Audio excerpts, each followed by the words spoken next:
Field by field, Maizex is bringing Canadian seed to farmers across Canada. Maizex is your source for high-performance soybeans and grain, silage, and grazing corn hybrids. Visit maizex.com to find your local Maizex representative.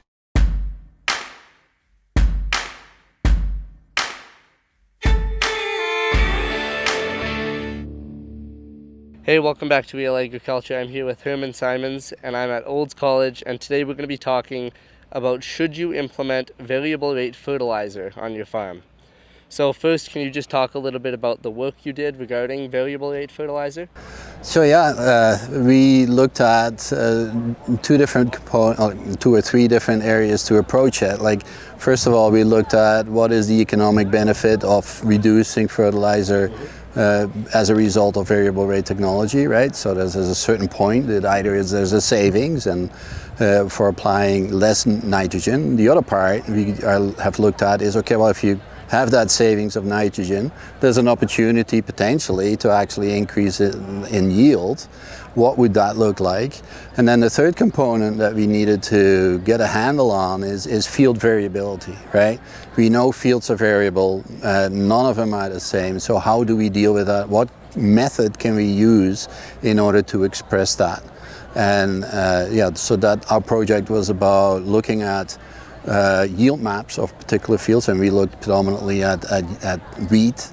We looked at multiple fields within a particular area, and then we just observed what came out of that. Right. And what were some of those findings? We have to be careful with how to interpret this, right? So it's not a straightforward yes or no. There's all those caveats that you need to consider, as in there's a heck of a lot more to it than just savings of N, or there's a heck of a lot more to it than that savings of N automatically translate into a higher yield. So one of the findings is that it seems under today's economic reality that savings, it's important, but there might be a greater potential if you can translate that nitrogen savings into actually an increased yield. So there's a higher potential there. Caveat is that N your limiting factor? Like, what is your limiting factor? Do you know your field, right? And like, how easily can you increase that yield on your field?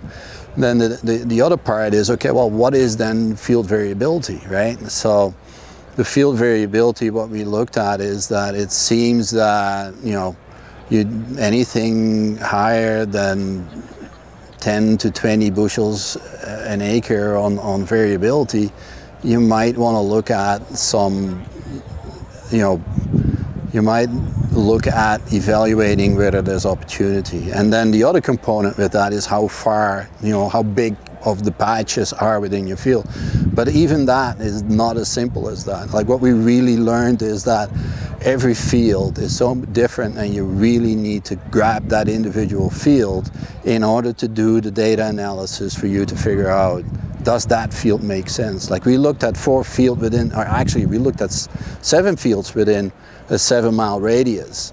And some, yes, it looked like there was an opportunity to implement variable rate technology, and others there weren't. And they ranged in the amount of impact too. Some were very negative, where others were actually quite nicely positive. So, there's still a heck of a lot more to be learned there. Right. So, as of now, how should farmers kind of decide or assess if this is maybe the right fit for their farm?